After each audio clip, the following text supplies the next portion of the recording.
This show brought to you by Circle of Seven Productions, www.cosproductions.com. Please be sure to subscribe and welcome to our circle.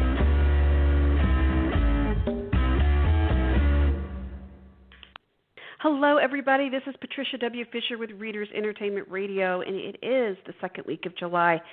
Can you believe? Oh, I'm sorry. It's the third week of July if you're going by the calendar here. And we're just cruising right along, aren't we? And every week, I always hope everybody's doing well, staying healthy, and I'm going to give you a little bit of escapism, which is so much fun because today I get to talk to a friend I've had for a very long time, and I'm super glad she's coming on the show. So today I have LM Gonzalez. She has spent several years working in the medical field, and she always incorporates her background into the stories. Her stories will always include multicultural characters, and someone will most likely get sick, but they will get better. She always has that happily ever after part in there. And she also writes second chance romances and women who are not 25 years old, a little bit older than that, which is a few of us might be. And we always love reading those amazing stories. So welcome to the show today, Ms. Gonzalez. How are you today?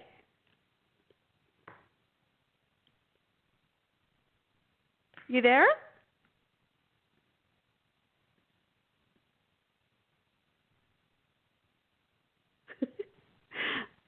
Are you there? I don't hear you. Well, she's getting that all figured out. We can talk a little bit about, hopefully everybody is staying busy, trying to stay as relaxed as you can, and hopefully finding all sorts of really good books to read. And I do hope that this show does help you find something that gives you a little bit of calm and maybe to leave some of the stressors behind for just a little while. It's super important that I know everybody is just trying to get through the day sometimes. Sometimes it's just hourly. Sometimes it's, day by day. But remember to give yourself permission, a little bit of space mentally, to step out of that bubble for yourself and hopefully give yourself a little bit of breathing. So she says she can hear me. Let me try this again. Let me see if it'll get her on. The computer's acting wonky. Are you there? Yes, I'm here. Yay! You can hear me? I can. Well, good. I was worried there. Oh, no, we're good. So tell me, we've known each other for a long time because we've been in San Antonio romance authors. But tell me, why do you write second chance romance, or why do you write about characters that are, not the classic 25 to 35-year-olds? Well, it's probably because I'm at that point in my life. Because when I first started writing, I was in college. So my characters were my heroines were college girls. Then I was a single mom. I was married. I wrote as a married woman, and then I was a single mom, so I wrote stories about single moms. And now I'm at this point in my life, I'm writing about, maybe somewhere out there is a second chance at romance. Yeah. And so you've been writing for a long time. Yes, I have. I've only been seeking publication since 2001 when I joined a romance writers group here in San Antonio. So what made you take that step? Because, a lot of times people are like, oh, yeah, I've written a journal. I just write stories for myself or for my family. What made you take that step to want to be part of a writers group? Well, back in the day, you found out about things reading the newspaper. So I saw this thing in the San Antonio Express News that said, wanted romance writers. And I thought, and they were meeting at the Maverick Cafe on San Pedro, which is not there anymore. And so I went, and the first person I met was Pamela Morrissey. And I was so thrown aback because I had just read a book by her, And, you know, I had this picture of writers, published writers, were up there somewhere in the clouds, unreachable. And then so when I met Pam and she was in front of me in a restaurant that I was at, I thought, wow, maybe it's not so impossible to achieve. Yeah. You know? It is weird, isn't it? You know, you've read these stories from these people, and then all of a sudden they're sitting next to you, you know, eating queso out of the same bowl, and you're like, wow. Yes, that was the feeling I had. I guess because you think it's so unreal. It's a dream up there somewhere that maybe one day you'll be a published writer. Right. You and know? you are, which is cool.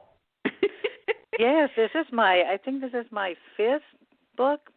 Fourth. It is. Yeah. Yes. So exciting stuff. Yes, it is, and I'm very excited about this book because it's a little bit different. Because I mean, I've had the story in my mind for several years, starting and stopping it, and then finally I decided I think it's time to submit this and see where it goes. Right. So what made you say first? I mean, you've always written, but what made you sit down and say, you know what? I think I could write a book, because everybody's like, oh yeah, I'll write it, and no one ever sees it. I mean, what was that trigger, that catalyst that made you say, you know what? I really want to write this and have people see it. My first book, the way my first book happened back in 2006 was that this new publisher, independent publisher, ran a contest, and the story had to feature a rose garden. And they were going to put all the winning stories in an anthology. So it's going to be short stories. It wasn't going to be novel length. So I submitted it, and then like about a month later, the publisher of the publishing house, the Wild Rose Press is who I'm talking about, sent me an email, and the title was "Question About Your Book." And I thought, oh my gosh, I did something wrong, and you know, it's been thrown out of the contest. But what she said was, and it took me a while. I was at work opening my email, right? I had to go outside, take a few deep breaths, and then I went back in, opened it, and she wanted me to expand my short story into a novel-length book.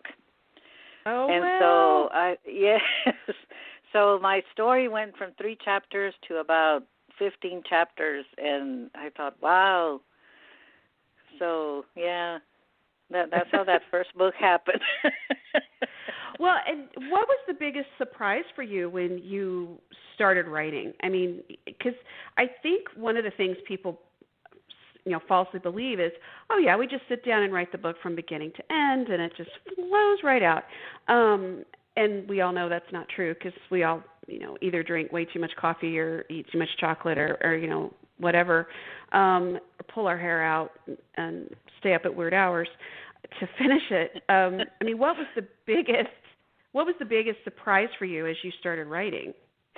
Well, it was there when I've been a writer who I would just write whatever came into my head, right? Sure. And then, but when I had to expand this story from 3 chapters to 15 or more, I couldn't think of what to do, because I had to go in the middle and expand, you know, like between chapter 1 and 2, between chapters 2 and 3, and then keep going, right? Well, chapter 3 was the end, so I had to have even more chapters between chapters 2 and 3. So I found myself actually plotting out my scenes. You know, putting chapter 1, and it's going to include these 4 scenes. Chapter 2 is going to include this next 4 scenes. So that was surprising to me, because I had never worked that way before. And do you write now from beginning to end? Yes. Okay. Yeah, I'm not good at that. A lot of times it's like, okay, this sounds good today. But that doesn't always work out as well. But yeah, I mean, the plotting, I think, is hard, because you always have the worry of the sagging middle, because we all know how we want it to start and we want it to end, but it's that middle part that's right. So hard. Right. Yeah. And then you have to be careful that it's not just filler. You know, the scenes Right. have to make sense. You know, because my sister, who sometimes I get her to read my stories, like a beta reader. She reads a lot too, and she tells me sometimes she says, "I read a book, and you know what? I think that author was just filling in scenes. I think they made her add scenes, and she just, you know, it sounds to her like they just added them in." And you never want that as a writer for a reader to think, oh, I mean, this scene doesn't even make sense here. She didn't even need to put that in, and there it is. You don't want that. Yeah. And do you find that, you know, now that you've been writing and then I'm sure you've talked to friends and family, you go see movies or you read stuff and they'll say, what'd you think? And you're like, oh, and you kind of analyze it as a writer. Like, well, that didn't make any sense because blah, blah, blah. And do you find that now you guys have those kind of conversations like you're saying, well, that was obviously filler. What was the point of that, you know? Do you have those kind of conversations? Yes. Yeah. And sometimes you just wish you could turn it off, you know, because I just want to watch a movie or I just want to read a book and not critique it. I know. Well, and we all know the best ones are the ones that you don't think about it at all because it all it makes sense. That's true. That's true. Yeah. I've been driving the car, you know, now I can say, you know, we drive in the car and my kids were watching a movie in the back. And it's funny because we were watching something and I remember one of my kids saying, Mom, is this the dark moment? They even know about that, right? Yeah. Yeah. It's the meet cute, Mom. Okay. Or is the movie over? No, the big black moment hasn't come yet. Wait a minute. Yes. The black moment has not happened. Or they were watching something the other day, and it's like, it starts with a black moment, Mom. I'm like, no, it gets worse. They're like, oh, my God. Oh, my goodness. Yeah. It was a very weird movie. We're all like, what? So, yeah, it's very interesting to see the whole structure when you get to sit down and take it apart, and then you have to put it back together again. And so when you plan to write that first book, and okay, so you said, okay, I'm going to write about a rose garden. You finished that first book. Yes. And then they're like, and would you write a second book? You know, what was your thought on that? It's like, what? Well, what happened with the second book was that I entered another contest for another anthology. And again, I was asked if I could expand the story into a book. Okay, nice. So I was in a critique group at the time, and she told me, you know what, maybe you should submit to anthologies because they don't want your book in an anthology. But then that's how I'm getting my books. Yeah. Hey, you know, whatever works, right? Right. Yeah. But it never gets old, right, when someone says they want your stuff. No, it doesn't. It doesn't. And really the thing is I've had a lot of personal things that have happened in my life, and some, you know, just were very tragic, and some were just things that I allowed to get in my way. Because I think at this point, sometimes I think by this point I should have more published books. But then again, maybe not. Maybe they're coming like they're supposed to, you know. Right. Right. You know, but I always have ideas. I mean, like I have a 5-book series that I've been trying to get an agent for a long time, and those stories are still there. I've written about a couple of them, and I want to see those published somewhere sometime. Yeah. Do the stories come faster now that you've started writing them? I mean, like they're into books now, or is it the same as it was before? I mean, how does it play in your brain? Well, it's different. Well, I don't know if they come faster, but I can always like right now my publisher has another idea about a story that features ice cream in it. So I'm in the middle of that one, right?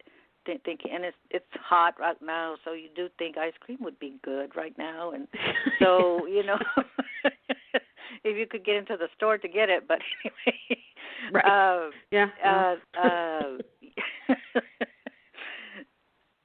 So I get different ideas pop into my head at different times, and I go with it, Yeah. And like I said, I have that 5-book series, and I've written 2 books, so I still have 3 more books to write on that one. So I just need to, get focused and see what project do I want to write, do I want to work on next, and just get to it. Right. Well, I mean, and I think that, we're all looking for all sorts of voices. It's nothing against anybody who writes people between the ages of 25 and 35. They're lovely. I always read everything. But I think, there's a real big push now for own voices type books. And, you have your voice and your experiences, and I have mine. And, Reese Ryan was on last week, and she talked about hers. And it's like, I think it's important that, we mix it all up a little bit, so we don't have, the same kind of person each time. And so when you're writing the age range you're writing and bringing in your own experiences, I think that's incredibly, I would think it would be just cathartic in a way, but also just, let me write about this time at Christmas that we did this, or we made this, or, it's got to be kind of fun to bring back some of those fun memories to put in your stories. Yes, it is. Like, like summers, I remember summers growing up, we were always outside. Mm-hmm. And nowadays it seems like kids don't really spend that much time outside, it seems. A lot of them don't. Right. But, from the time we had breakfast until our mom would call us in for supper, we were outside. Yeah. And especially in the summer because we were out of school. And that was a lot of fun. Yeah. And that's what this ice cream story is bringing back, that, I remember those times. Yeah. With the family getting together. And actually, we didn't eat ice cream so much as watermelon and lemonade, and drink lemonade. Those were our things. Yeah. It's funny. My brother had posted something the other day on Facebook. It's like how we used to celebrate summer, and it was just a hose. Oh yes, I remember those. How we used to get a drink of water in the summer times, like straight out of the hose.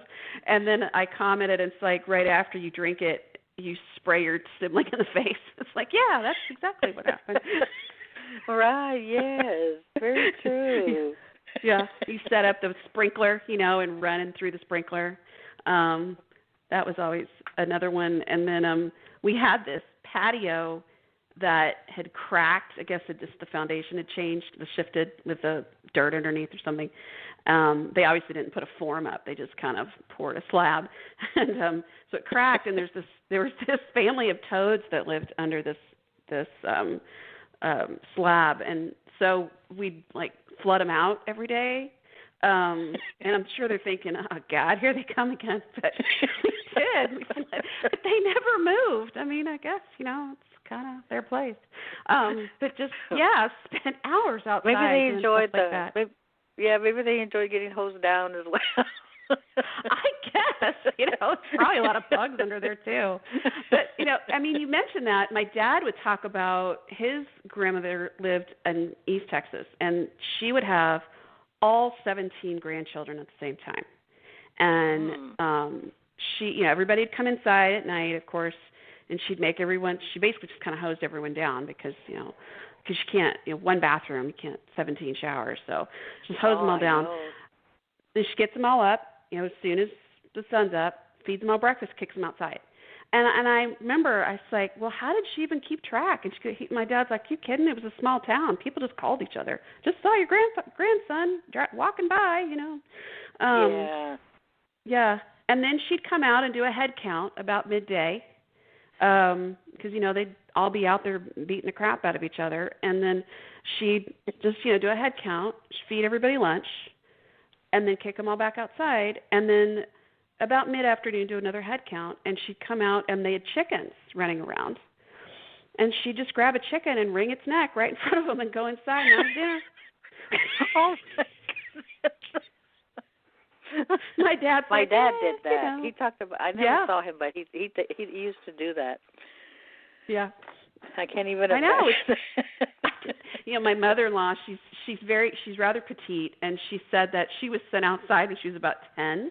So this is in the 1940s, and she said she was sent out to wring the chicken's neck, you know, for dinner, and she said that poor chicken just screamed. She could not counterweight it under the broom handle, you know, the head under the neck under the broom handle, and she just basically was just like, I can't do it. So her mom came out and did it. She's like, she just still, you could see the look on her face. It's like just dreading this chore. Oh. But I mean, those kind of things, like we're talking about, people are like, oh yeah, that's right. You know, the hose, and I mean, all that little bits of escapism that we get to throw in those stories. I mean, it's cool. Right. Yes, you know? Because it takes you to another time and place, especially if you're going through a bad time. You know, when I mean, you know that when my son was in the hospital, the first time, I went down to the gift shop, and I went to the books, and I saw romance books. And even though I was feeling so heavy in my heart, I saw that romance book, and I felt a little lift, you know, of joy, because I can read this, and it'll take me somewhere happy. And I need this, you know, I need this moment right now, you know. So that's another reason. There's a lot of discussion about that. Is should we have heavier moments in our books? And I think I think it depends on the story, and then how it's told, of course. And then do you tell it with there's hope? You know, there's still hope in the world after bad things do happen. Right. Yeah. And like in my current story, the heroine is going through a very dark time in her life because she lost a son in a car accident, and she's gotten her life very well structured. That's very well organized. Goes by a calendar. She does these things on certain days of the week, and she never veers from it because she thinks that that's the only way she can control her grief over the death of her son. Of course, until she meets the hero, right? Who's an adventurer. Sure. You know, he lives for the moment and whatever, right? So so in that case, even though she is in a dark place, there is that hope that you were saying, that she can find happiness, you know, at some point in her life. Find happiness again. You know. Yes. And it can be hard. I mean, there's no way it's one of those things that anybody approaches lightly. Right. But I think that it's a way to say, hey, you know, it's going to be okay. And I mean, I remember reading a book years ago when I was in a really bad situation, and the character in the book was in a similar situation, and it made me hopeful because, you know, she got out, she left, she believed that she could walk away, and she did. And I thought, you know, I could do that. So I could, you know, stand up again and do it. Right. And so, how did you come up with the idea of the story for your newest one? I mean, what was your? Well, I mean, and it's called a well-structured life. A well-structured and it'll be out life. A well-structured life, and it's out next week. Next week, yes, next Wednesday. So we're pre-ordering now, which is very exciting. Yes, it is. I've never seen my book up for pre-order before. You have arrived, my friend. Right? But usually what would happen is that my publisher put it on the website, and that was the first place you could go to buy it, right? So once it got to Amazon, it was already, you know, there. You didn't pre-order it. But now my publisher doesn't you can't buy books off of their website anymore. Okay. Yeah. So but yeah, anyway, it's up on Amazon, ready to go. Yeah. Well, let me think, because this story, Patricia, I started writing this story in 2009. Okay. And that was the year that I started and stopped a lot of things that are finally seeing the light of day, in the last couple of years. And I think I was going to submit it to Debbie Maycomer was running a contest of some kind. Okay. And I don't think she had any. She just wanted it to be a romance. Yeah. But one of my, I guess it came because one of my things back then, and still, only back then I wanted to learn how to drive a motorcycle. Now I just want to ride on one. So right. That's why I got a hero who rode a motorcycle, right? And I think I'm a frustrated accountant because I started out to major in accounting, but decided that wasn't for me. But maybe subconsciously I still want to, because I find that a lot of either my hero or my heroine is an accountant sometimes, in different stories. So, and of course, because of my son, I included this that she had lost her son. It just happened that way. That's one of those things that, okay, this is the right place to put this because that'll explain her well-structured life that she leads. Mm-hmm. So, yeah, that's how that came about. Well, it's funny that you mentioned that it's now's the time to, like, the character tells you it's this time to tell the story, and it happens because I don't know if you remember, we did that book in a year workshop, and Pamela Morrissey spoke about one of her books that she had a character whose father had died, is how she was writing it. And she was writing a scene, and the dad showed up. And she's saying, no, you're not supposed to be here. And she erased him out of the story and was writing. And then the next day, the guy showed up again. And she's like, no, you're not supposed to be here, and erased it. And then by day 3, she's like, okay, fine. So, he showed up again, obviously. She kept him in it. And that was part of the discussion, is let your characters tell you what they're doing and what needs to happen. Right. And so she said the story was stronger because the father was in there. But yeah, I remember her telling that story, and I thought, oh, it's not just me talking to imaginary people. Right.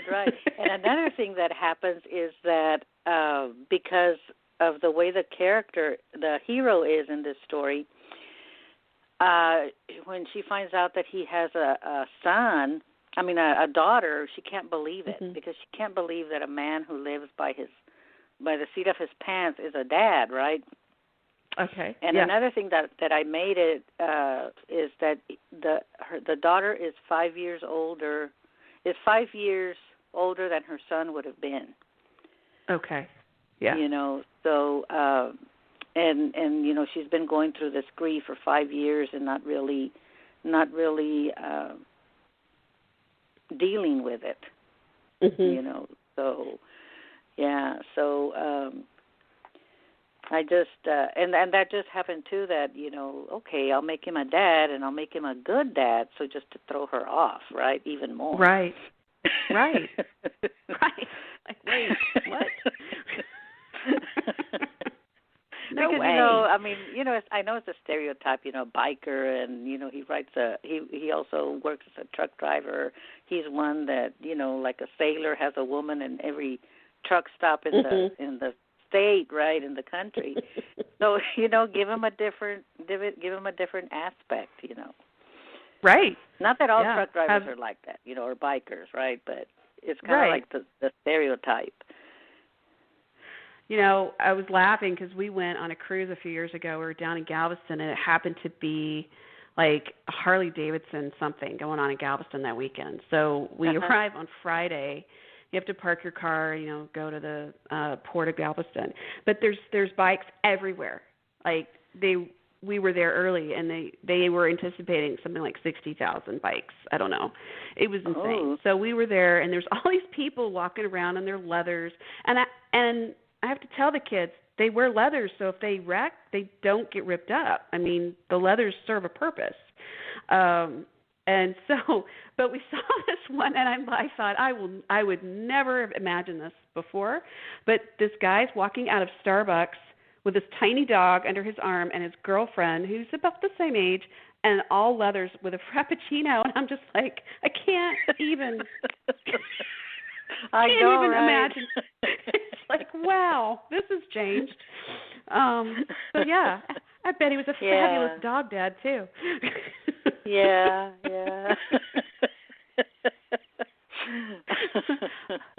Just throw people off. Why not? The softer side of the biker. Right.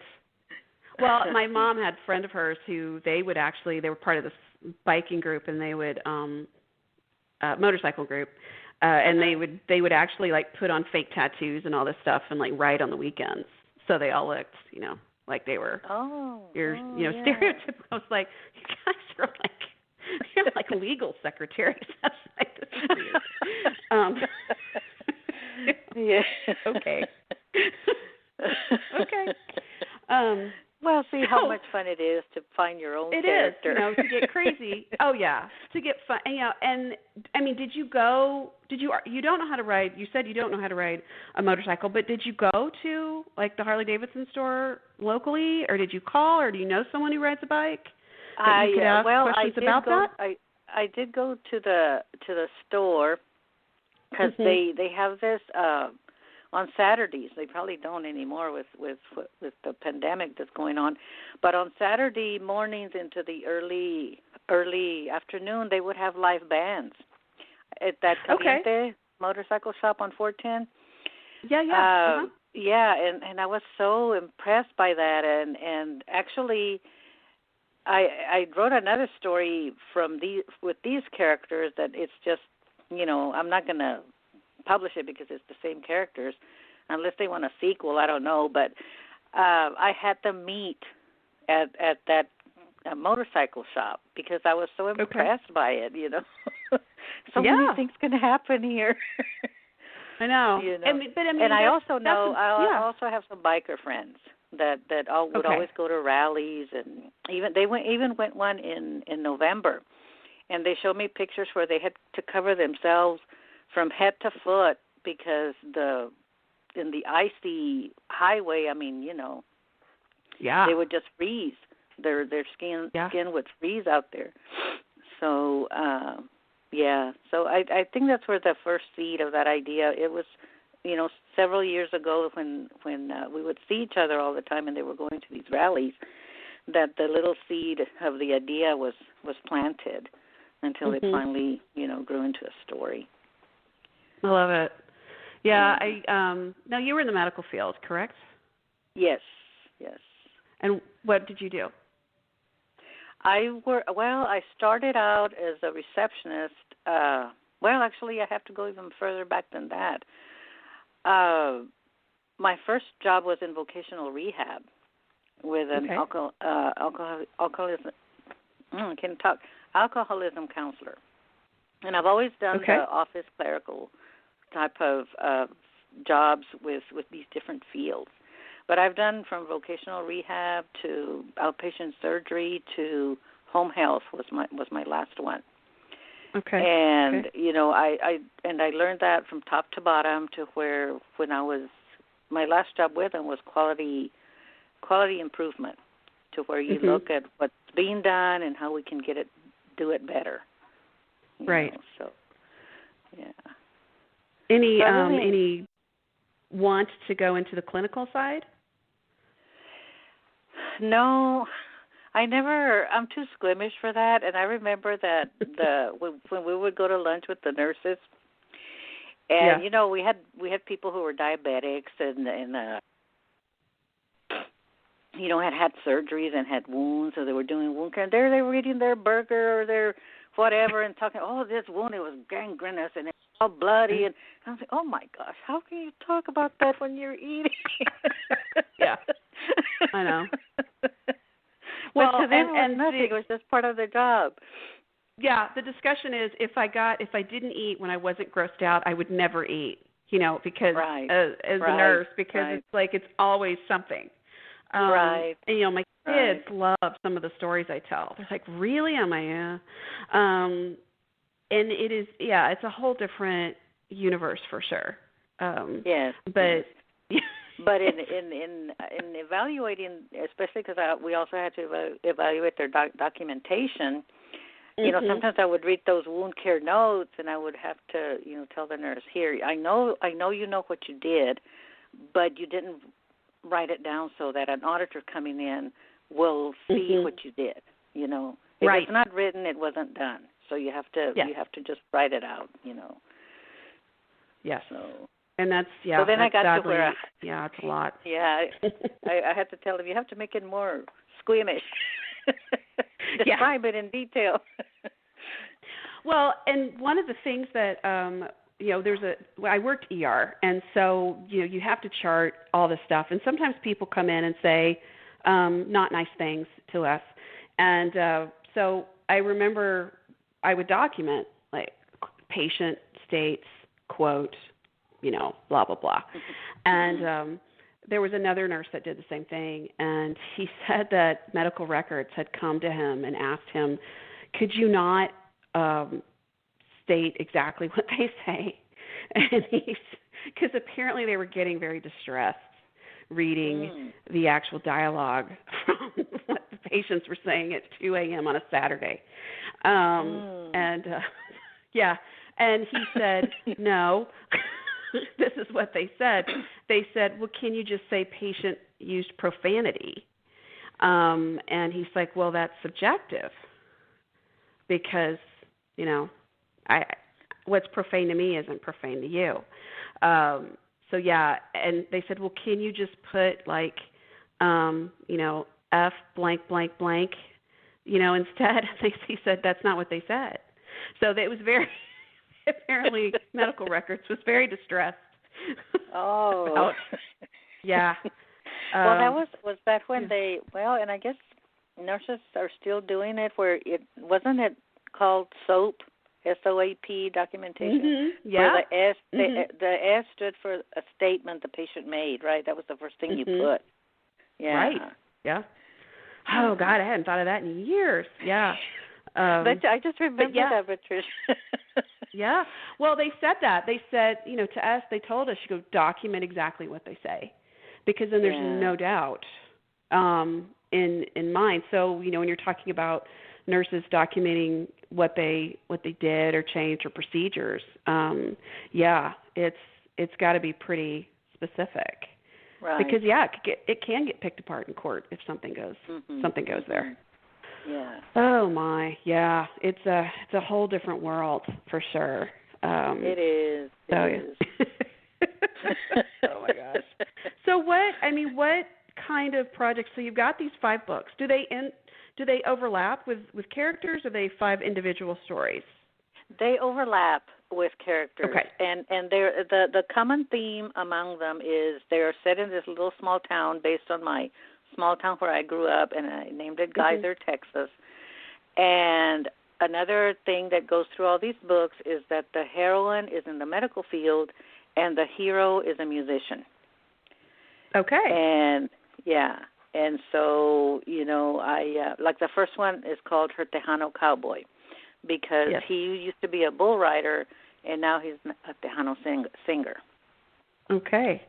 And then the second one is Her Mariachi Lover, because he's a mariachi, but he's also a rancher. Yes. So along that line, and I love those characters. I just love them. Every time I think about those stories, and I've made book covers for all of them.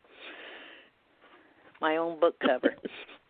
So you're just waiting for that, Yeah, I mean, would you do self-publish if you get too many no's from traditional publish? Well, I might just submit them to my publisher right now, the Wild Rose Press. I'm thinking that they could do something with it, I hope, because I have I'm having a lot of trouble because they the last publisher I submitted it to rejected it because she couldn't find a hook. Mm-hmm. And I can understand that. What do you mean? There is a hook. They're all musicians. Mm-hmm. They're all in the medical field. What exactly do you want? I didn't get it. I didn't get it quite. Well, to the same sounds like time. she didn't either. So. And I think maybe my title also threw her off because I put cowboy, and he's not really a cowboy. He's not a rancher. He was a bull rider. So I don't know. Right. I don't know. Well, and I think, too, that people who aren't familiar with those areas don't understand that there's a definite separation of, you have the rodeo, the people who do rodeo circuits, and then you have ranchers, and then you have, I mean, it's just like it's not all this all-inclusive title. Right. Yeah. So, I mean, they're not just out there, Yes, I mean, doing whatever. Just put on the cowboy hat and boots and call themselves a cowboy, and they don't want right. anything to do with cows and ranches. Yeah, right. That's not how this works. I don't know. I got a little bit disillusioned there, but then now I'm going to keep on going and see where it takes me. So you feel like you got enough books to keep you busy for a while, enough ideas? I think so, and I really enjoy it, and what I need to do is I just need to stay focused. Don't let the little things get to me, or I guess big and little things, and just keep going. Because I really enjoy it. It's something that I need to do, and I see myself kind of like being like a boiling kettle with the lid on top that it just needs to be taken off if I don't write. Yeah. That writing needs to come out. Yeah, telling the stories. So, telling the story. Yeah, telling the story. Mm-hmm. Well, I love it. I'm glad you did, because, we've known each other for, 15 years? Gosh, Patricia, I don't even remember not knowing you. It's been. I mean, you've always been around.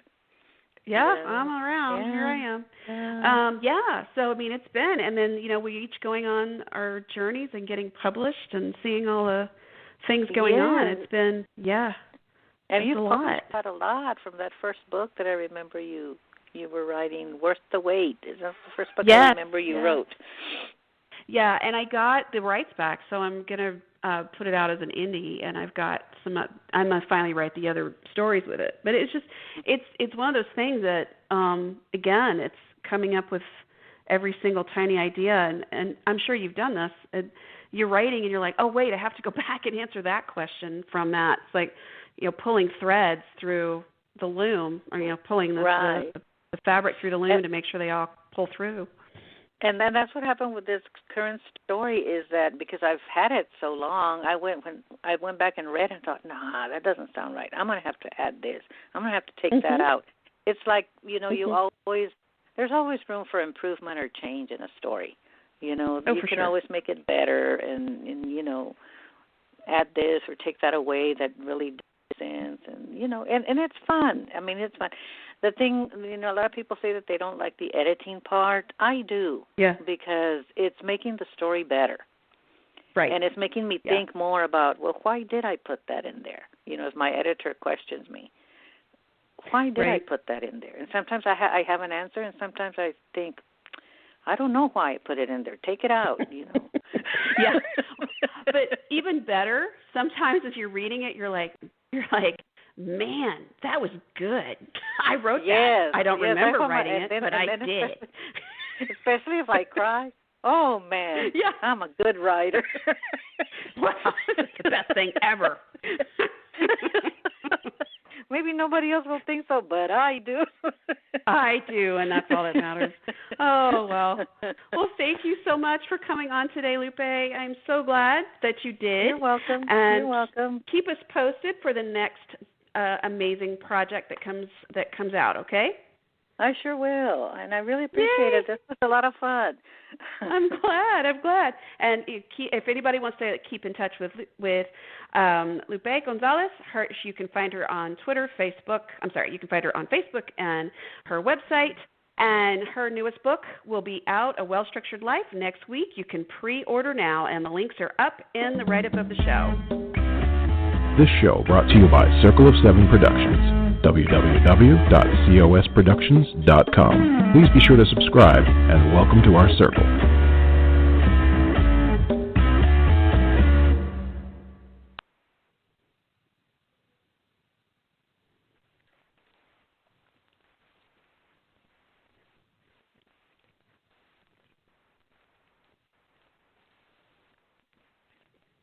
The Hollywood Reporter is your ultimate source for awards race news this fall. Go to THR.com to keep up with this awards season's expert predictions from executive editor Scott Feinberg, and tune into the Hollywood Reporter's Awards Chatter podcast for exclusive interviews with the biggest names in showbiz. Stay in the loop with daily newsletters providing real-time updates on all the awards action. Subscribe to THR.com for full access to the Hollywood Reporter and never miss a moment of this fall awards season. Visit THR.com today.